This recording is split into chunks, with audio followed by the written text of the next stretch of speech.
ఈ వీడియోలో నేను మీకోసం మసాలా ఫ్రెంచ్ టోస్ట్ ఎలా చేయాలో చూపిస్తాను. చాలా సులభంగా చేసుకోవచ్చు, తక్కువ టైంలో అయిపోతుంది. టేస్ట్ మాత్రం అద్దిరిపోయేలా ఉంటుంది. చిన్న పిల్లల దగ్గర నుంచి ముసలి వాళ్ళ దాకా ప్రతి ఒక్కరు ఈ రెసిపీని అయితే ఎంజాయ్ చేస్తారు.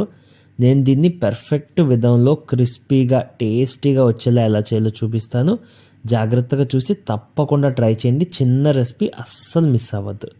ముందుగా ఇలా కొంచెం గొల్లున్న గిన్నె ఒకటి తీసుకొని దాంట్లో ఒక 2 గుడ్లను కొట్టిపోసుకోండి.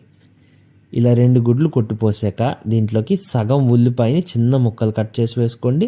ఒక పచ్చిమిరపకాయ, అలాగే కొంచెం కొత్తిమీర, వీటిని కూడా చిన్న చిన్న ముక్కలు కట్ చేసి వేసి, pepper powder 1/2 teaspoon, garam masala ఒక 1/2 టీ స్పూను, అలాగే పాలు ఒక 3 టేబుల్ స్పూన్స్. ఇవి పచ్చి పాలైనా మరిగించిన పాలైనా ఏదైనా పర్వాలేదు.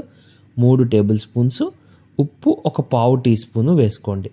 ఇవన్నీ బాగా కలిసేలాగా శుభ్రంగా విస్కర్తో కానీ స్పూన్తో కానీ గరిటతో కానీ కలిపేసుకోండి.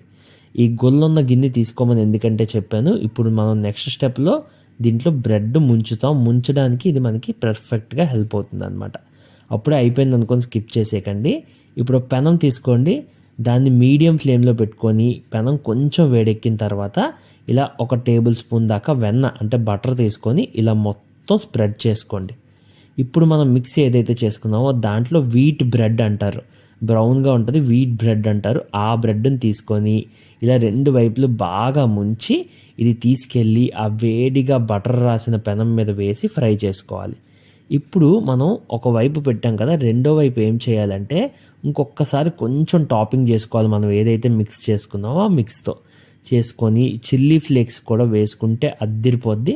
చిల్లీ ఫ్లేక్స్ అంటే ఏం లేదండి, ఎండుమిరపకాయ లోపల మనకు ఉంటుంది కదా, వాటిని ఫ్రై చేస్తారనమాట. ఆ చిల్లీ ఫ్లేక్స్ని వేసుకోవాలి. ఈ చిల్లీ ఫ్లేక్స్ వేసాక ఇలా స్లోగా కదుపుతూ ఒక్కొక్క వైపు మనం ఒక 30 సెకండ్స్ నుంచి నిమిషం పాటు ఫ్రై చేస్తే చాలు. అంతకన్నా ఎక్కువసేపు చేయక్కర్లేదు. ఇప్పుడు ఒక సైడ్ అయిపోయింది కదా, తిప్పి రెండో సైడ్ కూడా సేమ్ ఒకసారి ప్రెస్ చేసి ఇలా కదుపుతూ ఆ బటర్ అంతా పట్టేలా చేసిన తర్వాత మళ్ళీ ముందు వైపుని ఒక్కసారి ఇలా కదిపేసి తీసేసుకోండి.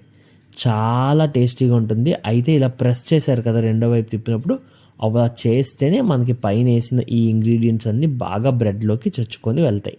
అంతే. దీన్ని సాస్తో కానీ మైనీస్తో కానీ సర్వ్ చేసుకొని తింటే చాలా బాగుంటుంది.